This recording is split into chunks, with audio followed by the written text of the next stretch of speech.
Hola gente, ¿cómo están? El día de hoy vamos a leer El alquimista de Pablo Coelho, así que sin más arranquemos. Es importante advertir que El alquimista es un libro simbólico, a diferencia del Peregrino de Compostela, Diario de un mago, que fue un trabajo descriptivo. Durante 11 años de mi vida estudié alquimia. La simple idea de transformar metales en oro o descubrir el elixir de la larga vida ya era suficientemente fascinante como para atraer a cualquiera que se iniciara en magia. Confieso que el elixir de la larga vida me seducía más, pues antes de entender y sentir la presencia de Dios, el pensamiento de que todo se acabaría un día me desesperaba. De manera que al enterarme de la posibilidad de conseguir un líquido capaz de prolongar muchos años mi existencia, resolví dedicarme en cuerpo y alma a su fabricación. Era una época de grandes cambios sociales, el comienzo de los años 70, y en Brasil no se encontraban aún publicaciones serias sobre alquimia. Al igual que uno de los personajes del libro, comencé a gastar el poco dinero que tenía en la compra de libros importados y dedicaba muchas horas diarias al estudio de su complicada simbología. Intenté ponerme en contacto con 2 o 3 personas en Río de Janeiro que se dedicaban seriamente a la gran obra y rehusaron recibirme. Conocí también a muchas otras que se decían alquimistas, poseían sus laboratorios y prometían enseñarme los secretos del arte a cambio de verdadera fortuna. Hoy me doy cuenta de que en realidad no sabían nada de lo que pretendían enseñarme. A pesar de toda mi dedicación, los resultados eran absolutamente nulos. No sucedía nada de lo que los manuales de alquimia afirmaban en su complicado lenguaje.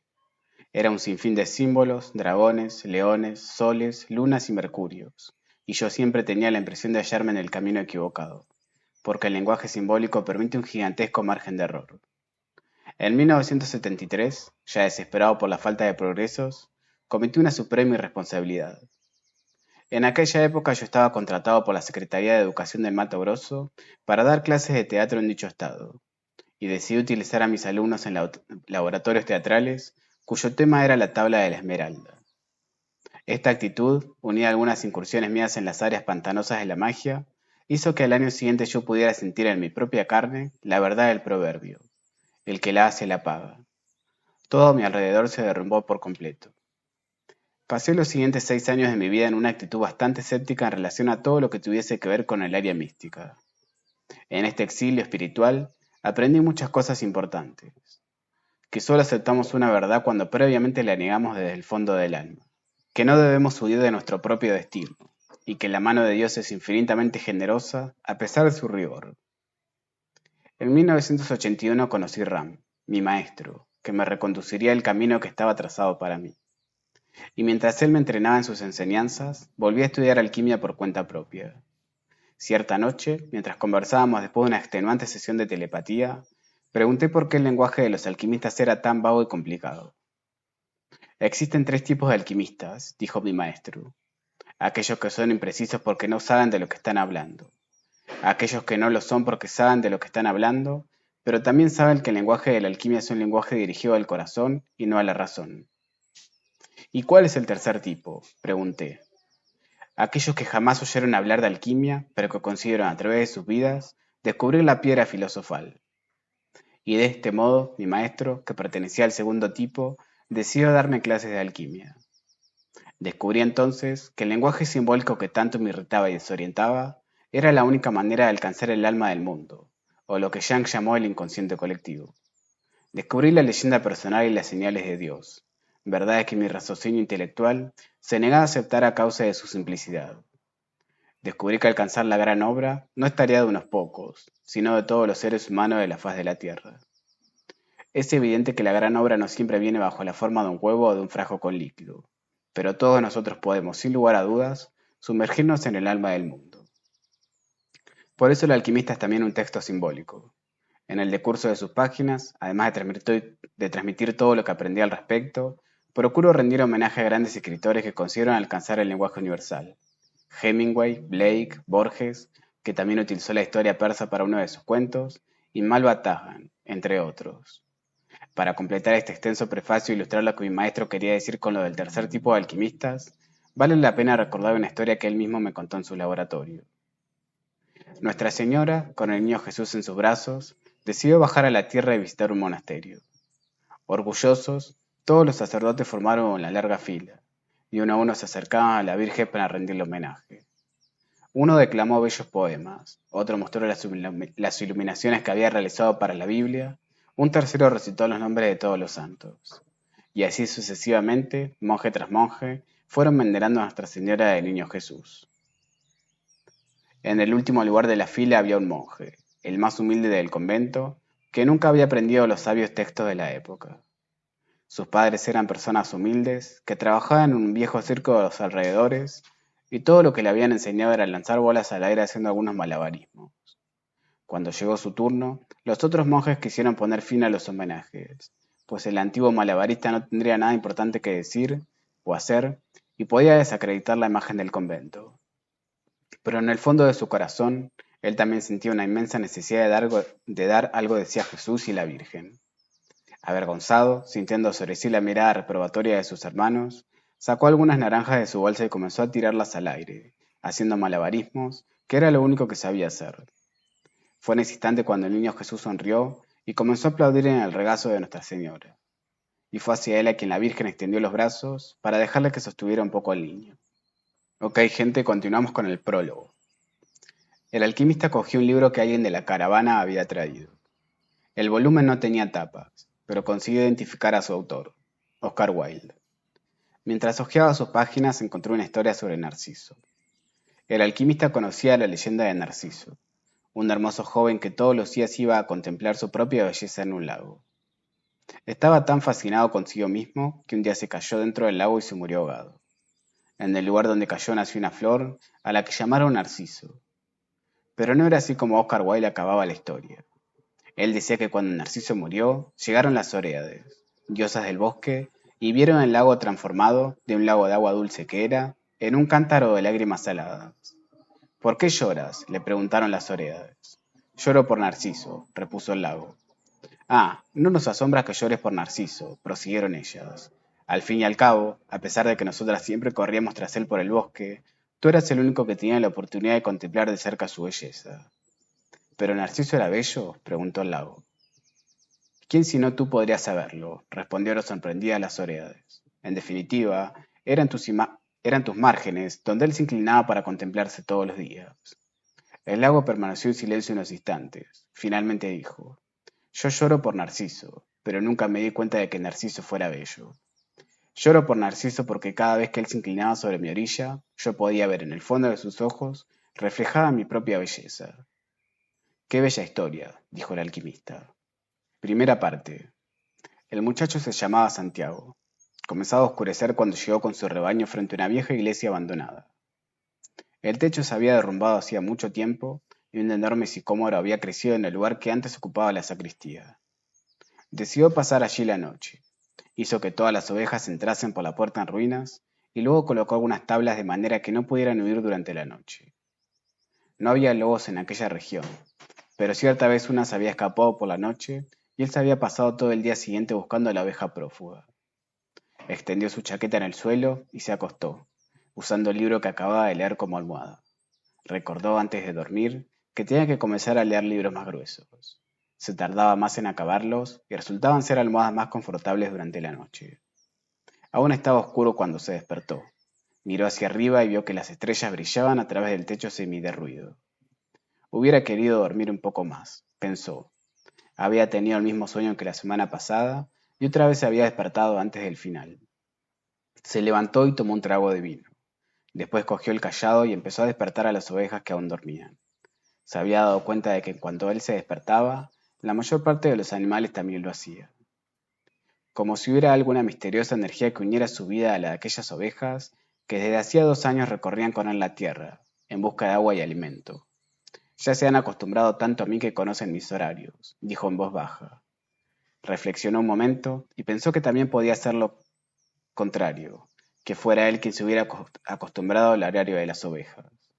Algunas de ellas, no obstante, tardaban un poco más en levantarse.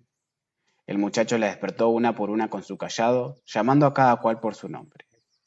Siempre había creído que las ovejas eran capaces de entender lo que él les decía. Por eso de vez en cuando les leía fragmentos de los libros que le habían impresionado, o les hablaba de la soledad y la alegría de un pastor en el campo, o les comentaba las últimas novedades que veía en las ciudades por las que solía pasar. En los 2 últimos días, sin embargo, el asunto que le preocupaba no había sido más que uno: la hija del comerciante que vivía en la ciudad, a donde llegarían dentro de 4 días. Solo había estado allí una vez, el año anterior. El comerciante era dueño de una tienda de tejidos y le gustaba presenciar siempre el esquileo de las ovejas para evitar falsificaciones. Un amigo le había indicado la tienda y el pastor llevó allí sus ovejas. Necesito vender lana, le dijo el comerciante. La tienda del hombre estaba llena, y el comerciante rogó al pastor que esperase hasta el atardecer. El muchacho se sentó en la acera de enfrente de la tienda y sacó un libro de su zurrón. No sabía que los pastores fueran capaces de leer libros, dijo una voz femenina a su lado. Era una joven típica de la región de Andalucía, con sus cabellos negros y lisos y unos ojos que recordaban vagamente a los antiguos conquistadores moros. Es porque las ovejas enseñan más que los libros, respondió el muchacho. Se quedaron conversando durante más de 2 horas. Ella le contó que era hija del comerciante y le habló de la vida en la aldea, donde cada día era igual que el anterior. El pastor le habló de los campos de Andalucía y sobre las últimas novedades que había visto en las ciudades que había visitado. Estaba contento por no tener que conversar siempre con las ovejas. ¿Cómo aprendiste a leer?, le preguntó la moza en un momento dado. Como todo el mundo, repuso el chico, yendo a la escuela. Y si sabes leer, ¿por qué no eres más que un pastor? El muchacho dio una disculpa cualquiera para no responder a aquella pregunta. Estaba seguro de que la muchacha jamás lo entendería. Siguió contando sus historias de viaje y los ojillos moros se abrían y se cerraban de espanto y sorpresa.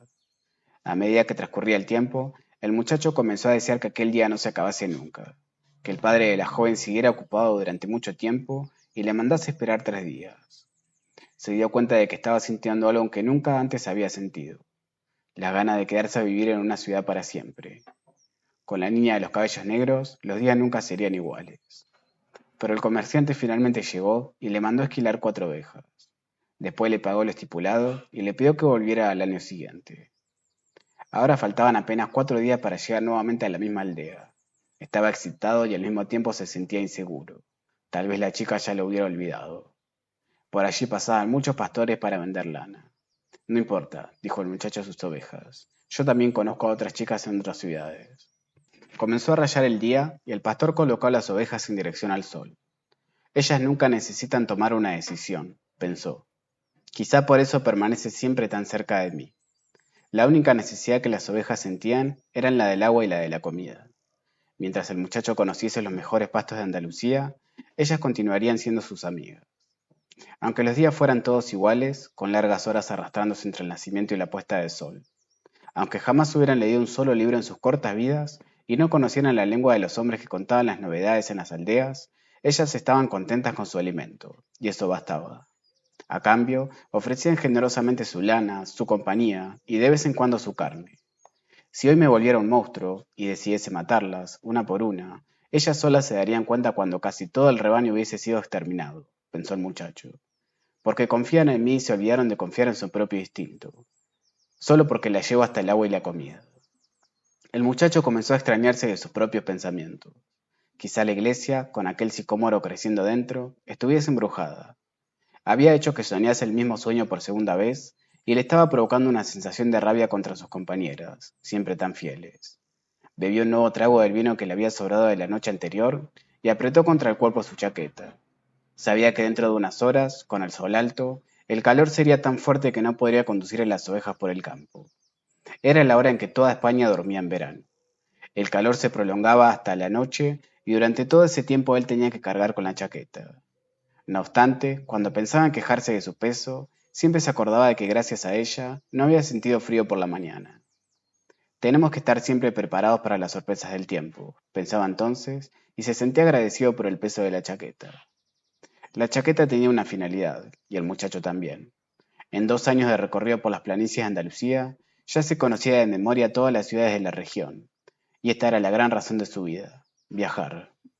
Estaba pensando en explicar esta vez a la chica por qué un simple pastor sabe leer. Había estado hasta los 16 años en un seminario. Sus padres querían que él fuese cura, motivo de orgullo por una simple familia campesina que apenas trabajaba para conseguir comida y agua, como sus ovejas. Estudió latín, español y teología, pero desde niño soñaba con conocer el mundo, y esto era mucho más importante que conocer a Dios y los pecados de los hombres. Cierta tarde, al visitar a su familia, se había armado de valor y le había dicho a su padre que no quería ser cura, quería viajar. Hombres de todo el mundo ya pasaron por esta aldea, hijo, dijo su padre. Vienen en busca de cosas nuevas, pero continúan siendo las mismas personas. Van hasta la colina para conocer el castillo y opinan que el pasado era mejor que el presente.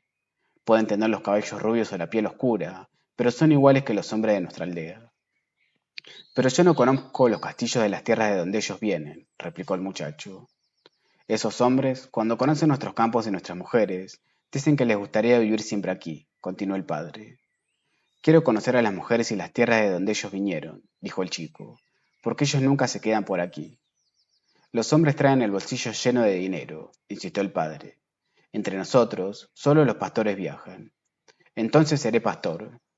El padre no dijo nada más.